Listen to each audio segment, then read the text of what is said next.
Hello friends, welcome to your channel study with Nidhi. हम new syllabus के according unit 6 का discussion कर रहे हैं जो पेपर थर्ड में है आपकी। इससे पहले हम यूनिट फर्स्ट, सेकंड और थर्ड से रिलेटेड जो क्वेश्चंस हैं वो कुछ क्वेश्चंस हमने डिस्कस किए हैं और बाकी की पीडीएफ जिन भी स्टूडेंट्स ने ली होगी उन्हें पता होगा कि किस तरह से सिलेबस वाइज पूरे कंटेंट को कवर किया गया है। तो और भी जो भी स्टूडेंट्स हैं वो चाहें तो व्हाट्सएप पर कॉन्टेक्ट करके बहुत नॉमिनल चार्जेस हैं जिसके साथ वो पीडीएफ को परचेज़ कर सकते हैं। आज का जो है यूनिट 6 उसका भी हमने एक क्वेश्चन डिस्कस किया है पहले। आज हम एक और क्वेश्चन डिस्कस करने वाले हैं जो कंप्लीट कराऊंगी मैं। वो क्वेश्चन है आज का, मान्यता प्राप्त सामाजिक स्वास्थ्य कार्यकर्ता पर टिप्पणी लिखें। ये क्वेश्चन बहुत इंपॉर्टेंट हो जाता है क्योंकि हमारा आज का टॉपिक क्या है, केंद्र एवं राज्य शासन के महत्वपूर्ण स्वास्थ्य संगठन। बहुत से संगठन हैं लेकिन सभी लोग संगठन को जानते हैं जो वर्ल्ड क्लास लेवल पर है, लेकिन इंडिया और स्टेट में कुछ ऐसे संगठन हैं जो कार्य कर रहे हैं स्वास्थ्य के लिए। हमें उनके बारे में जानना है, वो क्या है, उनका गठन किस प्रकार से होता है, वो क्या हेल्प देते हैं हमें सर्विस सेक्टर्स, मतलब कौन सी सर्विसेज प्रोवाइड करते हैं हेल्थ सेक्टर में, और वो हमारे जीवन में क्या रोल है, उनका क्या भूमिका है, और उनके तहत कौन कौन से प्रोग्राम्स चलाए जाते हैं। तो ये सारी चीज़ें हम इस यूनिट के तहत डिस्कस करेंगे। इस यूनिट का जो 6 यूनिट है उसमें आप सिलेबस देखेंगे तो 5 टॉपिक है। तो 5 टॉपिक में जो लास्ट टॉपिक है हमारा केंद्र एवं राज्य शासन के महत्वपूर्ण स्वास्थ्य संगठन, उसमें ये सब चीज़ें आएंगी। जानना चाहेंगे कुछ स्टूडेंट्स तो मैं उनको बता देती हूँ कि PHC, CHC, SHC, जिला अस्पताल, इस तरह से काफ़ी सारे महत्वपूर्ण स्वास्थ्य संगठन हैं जो काम कर रहे हैं, चाहे वो इंडिया लेवल पर हो, मतलब केंद्र के लेवल पर या फिर राज्य के लेवल पर। तो इन्हीं सब के बारे में हमें डिस्कस करना है। उनमें से एम्स जो है वो भी एक महत्वपूर्ण स्वास्थ्य संगठन है। साथ ही जो हमारा मंत्रालय है, जो कुछ विभाग हैं वो भी स्वास्थ्य के क्षेत्र में कार्य कर रहे हैं, तो उनको भी हम इसमें कवर करेंगे। और भी बहुत कुछ है, आपको पता चलेगा आगे। फिलहाल हम डिस्कस करते हैं हमारा मान्यता प्राप्त सामाजिक स्वास्थ्य कर्ता पर टिप्पणी।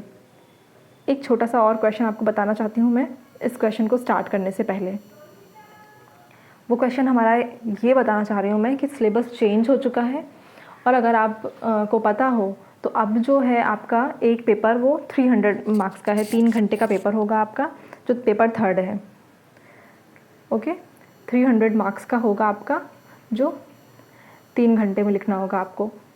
अब इसमें क्या है, जो पेपर थर्ड है उसमें पहली बात 10 यूनिट्स हैं। 10 यूनिट्स में से 4 यूनिट मैंने आपको कंप्लीट करवाई हैं। आगे की जो यूनिट्स हैं वो भी जल्द ही आपको कंप्लीट करवा दी जाएंगी।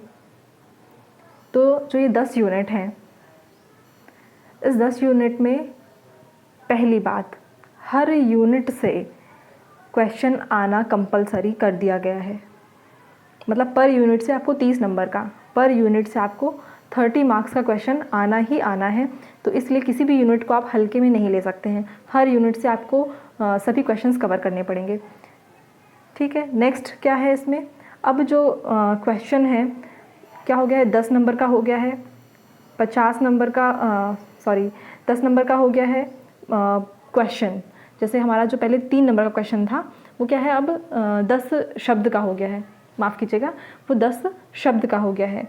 जो हमारा वेरी शॉर्ट आता था, जो हमारा शॉर्ट क्वेश्चन आता था, अब वो क्या है 50 शब्द का हो गया है। और जो हमारा लॉन्ग क्वेश्चन पहले आता था, अब उसकी शब्द सीमा जो है वो 200 वर्ड्स हो गई है। तो हमें अब इस फॉर्मेट में काम करना पड़ेगा, इस फॉर्मेट में हमें क्वेश्चन आंसर्स लिखने पड़ेंगे। तो हमारी शब्द सीमा बंध गई है, तो अब हमें कंटेंट ज़्यादा डालना है लेकिन शब्द सीमा को कम करना है, तो हमें इसी हिसाब से लिखना होगा। तो ये बेसिक चीज़ें थी जो मैं आपको बताना चाहती थी।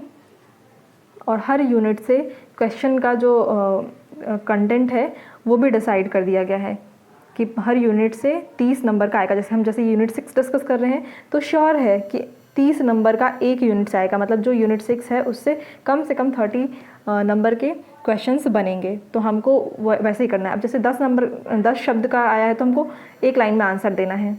जैसे 50 शब्द है तो हमको इसमें 5 से 6 लाइन में अपना क्वेश्चन को कंप्लीट करना है।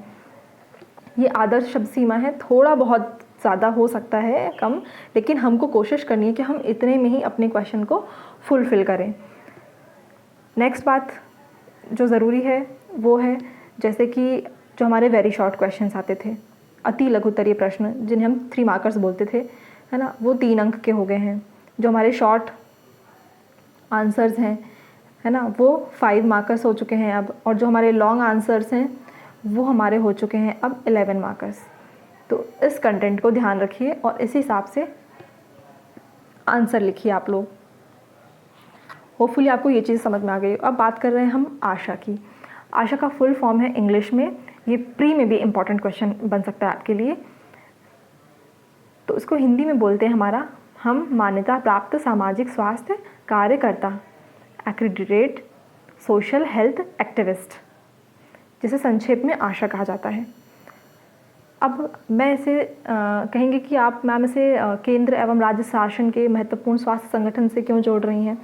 ये एक संगठन की तरह ही कार्य करता है, पहली बात, क्योंकि ये बहुत से लोगों को कनेक्ट करके रखा है। किसी संगठन का मेन कार्य होता है कि कई सारे लोगों को जोड़ कर रखना, ठीक है। अब चाहे हम ग्रामीण क्षेत्र की बात कर लें, है ना, स्वायत्त या शहरी क्षेत्रों की बात करें, ये दोनों ही क्षेत्रों को जोड़े रखती है।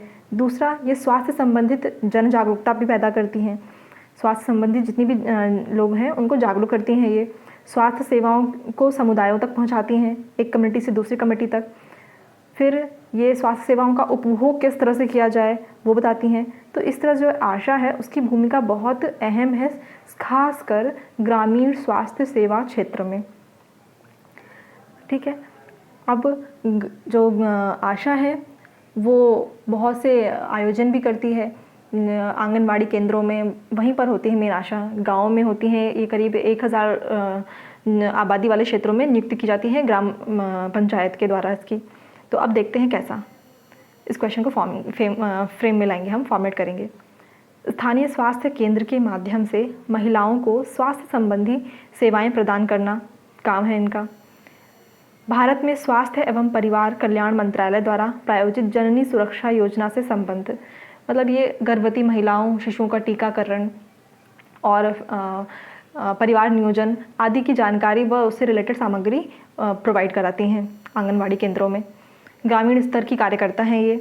राष्ट्रीय ग्रामीण स्वास्थ्य मिशन जो NRHM है ना, उसके तहत आशा के माध्यम से ये क्रियान्वित किया जाता है। जो ये योजना है ये आशा के माध्यम से क्रियान्वित की जाती है।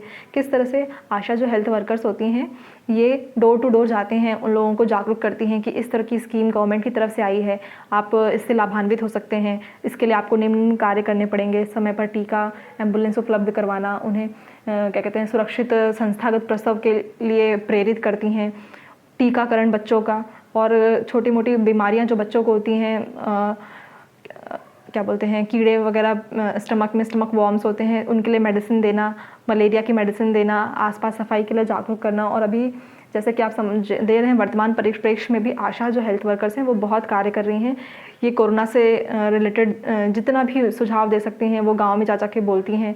अभी इस टाइम में भी उनको मेडिसिन वगैरह देनी पड़ती हैं, टीकाकरण करना पड़ता है बच्चों को, तो उनको साथ साथ अपने और साथ साथ दूसरों को भी जागरूक कर रही हैं वो कि इतना डिस्टेंस बना के रखना है, आपको हैंड वॉश से हाथ धुलना है, सैनिटाइज़ करना है, कोई भी आए तो मास्क लगाना है। तो उनका जो काम है वो बहुत टफ है, हमें उन्हें अप्रिशिएट करना चाहिए। दूसरा, स्वास्थ्य व समुदाय के मध्य की ये कड़ी हैं, क्योंकि मैंने बताया ना आपको, ये 1000 आबादी वाले क्षेत्र में एक की नियुक्ति होती है आशा। तो कम्युनिटीज़ के बीच में जो गैप है उसको ये ख़त्म करती हैं, वो उन्हें जोड़ती हैं।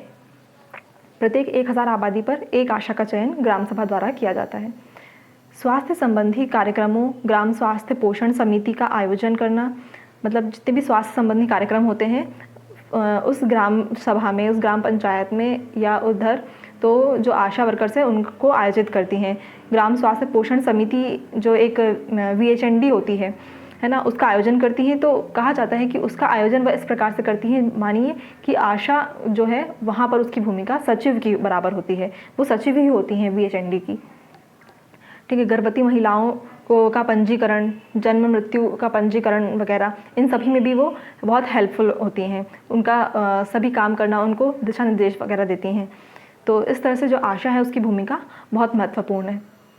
होपफुली आपको क्वेश्चन का आंसर फॉर्मेट पसंद आया होगा।